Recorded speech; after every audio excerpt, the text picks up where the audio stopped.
The Resident Evil 2 Remake was one of my favorite video games of all time, so naturally I was pretty rock hard for the remake of Resident Evil 3, but after beating it 5 times over the past weekend, my biggest takeaway is that while the game is a ton of fun, Nemesis isn't nearly as scary as Mr. X was in the previous game. Why is that, you ask? Well, sit back in your dad's favorite YouTube viewing chair, grab yourself a hot dog with extra sauce, press the subscribe button if you haven't already, and allow me, the world's shortest man, Cameron all one word, to tell you all about it. Alright, so first and foremost, let me reiterate the fact that I absolutely loved the Resident Evil 3 remake, otherwise I wouldn't have felt the urge to keep playing it over and over again. However, after my initial playthrough, I'd be lying if I said I wasn't a bit disappointed in how unafraid I was of the Nemesis monster compared to Resident Evil 2's Mr. X. Don't get me wrong, I'm not saying Nemesis didn't spook me a few times here and there, and he was definitely a lot harder to deal with than Mr. X, who actually never even touched me on my first playthrough of Resident Evil 2. Watch closely, I'm not even touching him.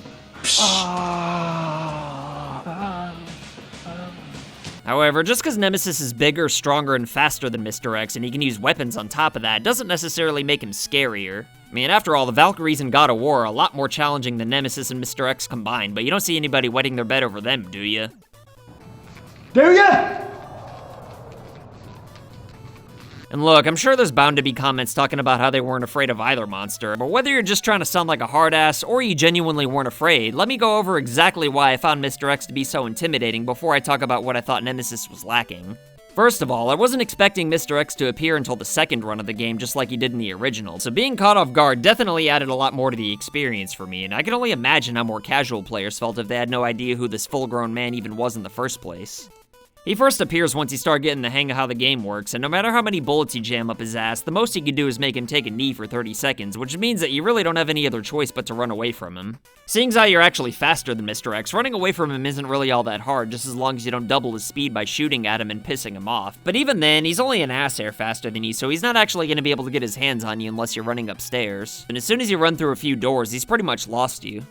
However, whenever he's not chasing you, he's just randomly wandering around the police station on patrol looking for you, and the only way you can know where he is by listening to his footsteps that echo across the entire police station. Based on everything I've learned from my 20 or so playthroughs, you'll only hear his footsteps if he's on the same half of the building as you, and the louder they get, then the closer he is. And whenever that terrifying music starts playing, you'd better get your ass moving. And as if that wasn't bad enough, there's still all the other enemies that are roaming around the police station as well whenever Mr. X pops up. However, if you shoot any of these enemies without a silencer, then Mr. X is immediately going to start heading towards that location to investigate. And while you can easily outrun him, it's a lot harder to take enemies down if they appear on your escape route with X on your trail, especially the Lickers, which you could normally avoid by slowly walking past them, but if you do that, then Mr. X is going to catch up to you, which forces you to pick your poison. Sure, it is a hell of a lot less scary once you realize that he can't go into certain rooms, because Capcom probably realized that people would puke their pants if he can go anywhere. But I had no idea about any of that in my first playthrough, so hearing those footsteps after reloading my file damn near gave me an ass attack. Mr. X originally only appeared a handful of predetermined times in the B-sides of the original game, so he kind of felt more like a reoccurring mini-boss than a stalker, but in the remake, he kind of felt more like, well, Nemesis in the original Resident Evil 3. I know that the original Nemesis was more or less a reoccurring mini-boss that only appeared at certain parts in the story too, but if you didn't whoop his ass, he'd at least follow you until you went through a few doors. Mr. X in the remake felt like the next logical step to this concept, which is why my hopes for Nemesis were so high, but in the end, it wasn't really what I was hoping for. The Resident Evil 3 remake starts off with an awesome chase sequence that does a fantastic job of letting the player know how dangerous Nemesis is. Like I said earlier, he's bigger, faster, stronger, and smarter than Mr. X, and to make matters worse, his main goal is to kill you specifically, rather than just whoever he happens to cross paths with. He's pretty much like a friggin' Terminator, but my first gripe with Nemesis is actually the same gripe I had with the T-800 from Terminator Salvation. Nemesis and Terminators are supposed to only want to accomplish their missions at all costs, but if their mission's to kill a human far weaker than they are, then why on earth would they ever consider throwing their target once they've got a hold of it? I mean, I could accept this with pretty much every villain in history, since most of them were characters with personality, so I could easily see wanting to gloat or toy with their prey. But for villains who aren't supposed to have any kind of emotion whatsoever, to hold their target in their hand and not crush them immediately kinda blows my mind. The reason why the T-800 or T-1000 never even got their hands on Sarah or John Connor in the first two Terminator movies is because it wouldn't have made any sense for the movies not to have ended 3 seconds after that, given how much stronger Terminators are than humans. And it's for that exact reason why Mr. X never throws anybody in any of the cutscenes to Resident Evil 2. I mean, if you type math problems into the calculator on your computer, it's not gonna get cocky and toy around with the equation. It's gonna tell you the result as quickly as possible, and that's exactly how I expect my Terminators and BOWs to act, damn it. To be fair though, Nemesis is technically a living thing with intelligence, so it's not as bad for him to have some sort of personality as it is for a Terminator. But while I don't necessarily think there's any reasoning with it, the fact that it wants to toy with Jill by throwing her or chasing her with heavy debris is a lot less scary to me than a cold-blooded killing machine. Aside from this huge nitpick though, it's not really fair to criticize Nemesis's gameplay on the opening predetermined chase sequences, because even though all you've got to do to survive is move forward, it's really more of an interactive cutscene than actual gameplay. But you know what, that's kinda where my main problem with Nemesis comes into play, since that's kinda how most of his sections are in the game. I mean, when you're trying to get back to the subway station after restoring power, Nemesis is basically Mr. X on steroids, and that part of the game was absolutely scary to me when I first played it in the demo.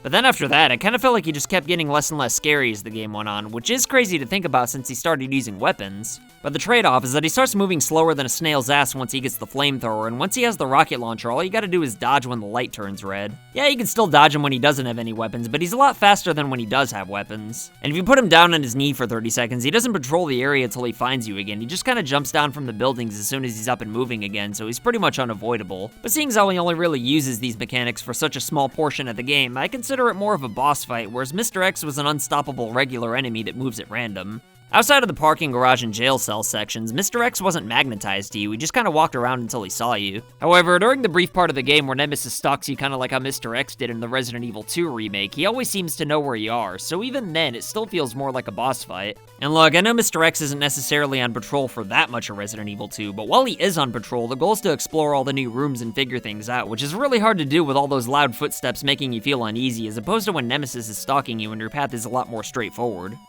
Again, since Nemesis is so much faster than you in the open area stalking sections of the game, he's more or less unavoidable, so there's really no point in running until you put him down on his knee, unless you want to keep dodging every 3 seconds. But the thing that makes Mr. X so much scarier to me is the fact that you can avoid him, which makes it way worse if he actually does catch you. And the fact that he's slower only gives you more time to think about how screwed you are if you manage to get cornered, especially since Resident Evil 2 doesn't have dodging mechanics. I mean, you tell me what's more unnerving, being strapped to a chair thinking about how screwed you are while a turtle with a bomb slowly walks towards you, or being shot in the head the moment you even realize you're strapped to a chair to begin with.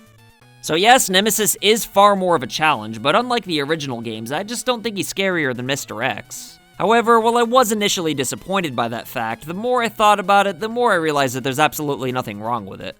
I mean, while I was personally hoping for Nemesis's mechanics to be similar to Mr. X but with more fear, the fact is that Capcom doesn't specifically make games for me. Plus, it's not like Mr. X would have even worked if he was way faster, and if Nemesis were slower, then it wouldn't be true to the original game. So any way I look at it, I can't think of any other way that Capcom could have made this work. And even though I'm sure there probably is a way to make Nemesis work on patrol, the fact is that Capcom decided to try something else, and what they came up with was still a fantastic game. And even though I don't personally prefer it, I could easily see how somebody else would, so at the end of the day, it doesn't really hurt that Resident Evil 3 didn't do the exact same thing as its predecessor. Besides, it's not like the game wasn't scary at all or anything like that, so I'd say they found a pretty good balance. However, while the game does have a good bit of horror to it though, I am a little bit worried that Capcom's taken the series a little too far into action territory again. I mean, I know the original Resident Evil 3 was more action-based than the original Resident Evil 2 was, which isn't all that crazy seeing as how it was initially developed as an unnumbered spin-off. But I don't know, playing through the part where you have to defend the hospital against zombies trying to get into the building didn't exactly feel like survival horror to me. I mean, it was still a lot of fun, so I can't really complain, but I don't know, it just kind of felt like having a recovering drug addict as a friend who's been clean for years, and then you see him at a party with a beer in his hand. Like, yeah, he is entertaining after he has a few drinks, and he did seem like he was in control of the situation, but you can't help but worry that it won't be too long before beer isn't enough and they start going back to the hard drugs. Aside from that, and the fact that I didn't find Nemesis to be as scary as Mr. X though, I can't recommend this game enough regardless of whether or not you're a fan of the series. Some people think it's a ripoff because of how short it is, but honestly, I don't think every AAA game needs to be 80 hours long these days, but that's a topic for an entirely different video. But anyway, what do you think? Do you think more dangerous automatically means scarier? Do you think Nemesis is scarier for different reasons? Or do you agree with me in thinking that Mr. X was scarier? Either way, vote in the poll, let me know what you think in the comments below, and as always, I'll try my goddamnedest to respond to everybody. But let me tell you, if there's two people who aren't the least bit scary unless they want to be, then it would definitely be today's patrons of the day, Alec Duncan and Michael D. If you want to be badasses like these two, then consider supporting FU Game Crew on Patreon for loot boxes and all kinds of wacky rewards in the mail. And if you want to make cameos, then send pictures or videos of you rocking any FU Game Crew merch doing whatever you want as long as YouTube allows it, like these badasses you see before you. And as always, like and share this video if you want to help this channel grow, and if you want to prove that you're not down with registered sex offenders, then go right ahead and press that subscribe button if you haven't already. My name's Cameron, all one word, and I'll be back with more videos soon. So I want to say thank you to your loyalty, thank you for your support.